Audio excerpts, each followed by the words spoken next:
The Selfish Giant. Every afternoon, as they were coming from school, the children used to go and play in the giant's garden. It was a large, lovely garden with soft green grass. Here and there, over the grass, stood beautiful flowers like stars, and there were 12 peach trees that in the springtime broke out into delicate blossoms of pink and pearl, and in the autumn bore rich fruit. The birds sat on the trees and sang so sweetly that the children used to stop their games in order to listen to them. "How happy we are!" they cried to each other. One day the giant came back. He had been to visit his friend the Cornish ogre, and had stayed with him for 7 years. After the 7 years were over, he had said all that he had to say, for his conversation was limited, and he determined to return to his own castle. When he arrived, he saw the children playing in the garden. "What are you doing here?" he cried in a very gruff voice, and the children ran away. "My own garden is my own garden," said the giant.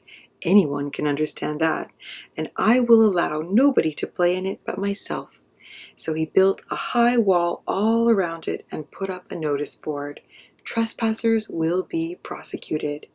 He was a very selfish giant.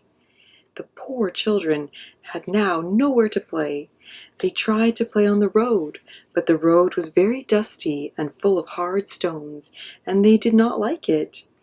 They used to wander round the high walls when their lessons were over, and talk about the beautiful garden inside. "How happy we were there," they said to each other. Then the spring came, and all over the country there were little blossoms and little birds. Only in the garden of the selfish giant it was still winter. The birds did not care to sing in it, as there were no children, and the trees forgot to blossom. Once a beautiful flower put its head out from the grass, but when it saw the notice board it was so sorry for the children that it slipped back into the ground again and went off to sleep. The only people who were pleased were the snow and the frost. "Spring has forgotten this garden," they cried, "so we will live here all the year round." The snow covered up the grass with her great white cloak, and the frost painted all the trees silver. Then they invited the north wind to stay with them, and he came. He was wrapped in furs, and he roared all day about the garden, and blew the chimney pots down. "This is a delightful spot," he said. "We must ask the hail on a visit." So the hail came. Every day for 3 hours he rattled on the roof of the castle till he broke most of the slates, and then he ran around and around the garden as fast as he could go. He was dressed in gray, and his breath was like ice. "I cannot understand why the spring is so late in coming," said the selfish giant, as he sat at the window and looked out at his cold, white garden. "I hope there will be a change in the weather." But the spring never came, nor the summer. The autumn gave golden fruit to every garden, but to the giant's garden she gave none. "He is too selfish," she said.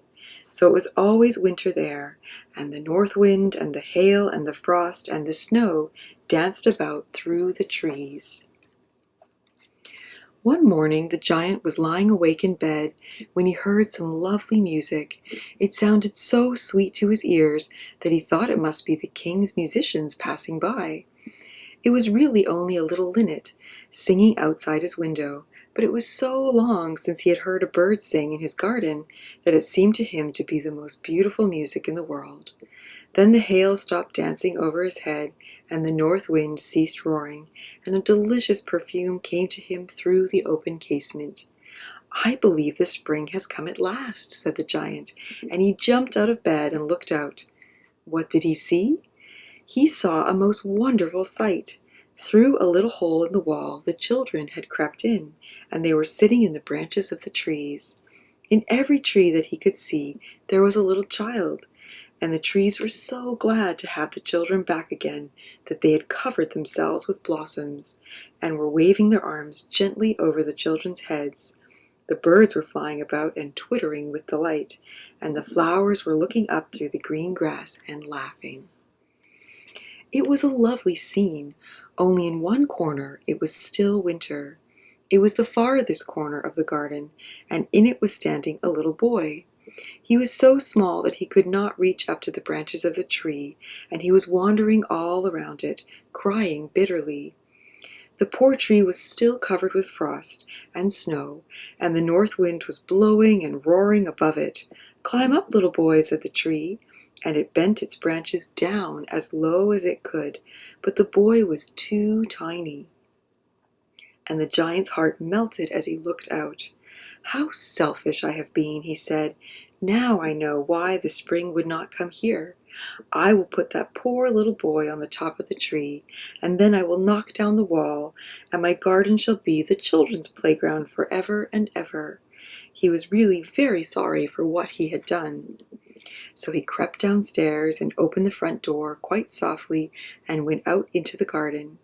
But when the children saw him, they were so frightened that they all ran away, and the garden became winter again.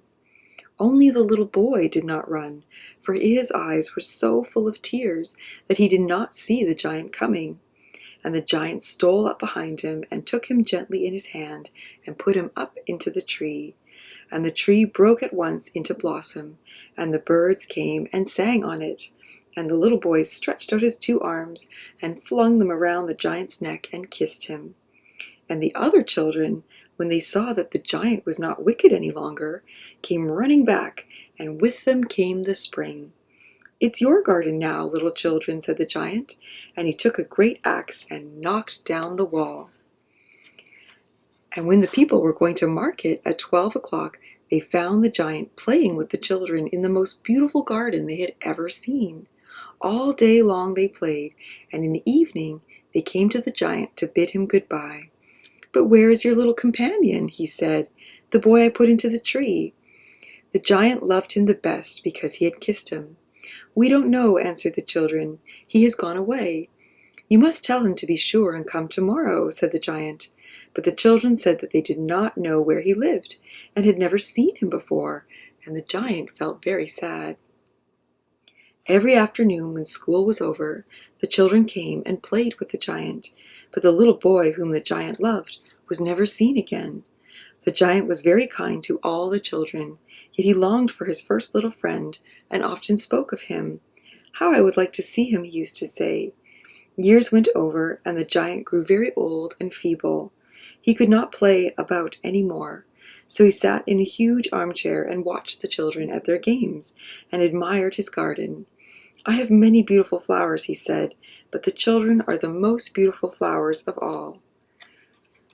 One winter morning he looked out of his window as he was dressing. He did not hate the winter now, for he knew that it was merely the spring asleep, and that the flowers were resting. Suddenly he rubbed his eyes in wonder and looked and looked. It certainly was a marvelous sight. In the farthest corner of the garden was a tree quite covered with lovely white blossoms. Its branches were golden, and silver fruit hung down from them, and underneath it stood the little boy he had loved. Downstairs ran the giant in great joy, and out into the garden. He hastened across the grass and came near to the child, and when he came quite close, his face grew red with anger, and he said, "Who hath dared to wound thee?" For on the palms of the child's hands were the prints of 2 nails, and the prints of 2 nails were on the little feet.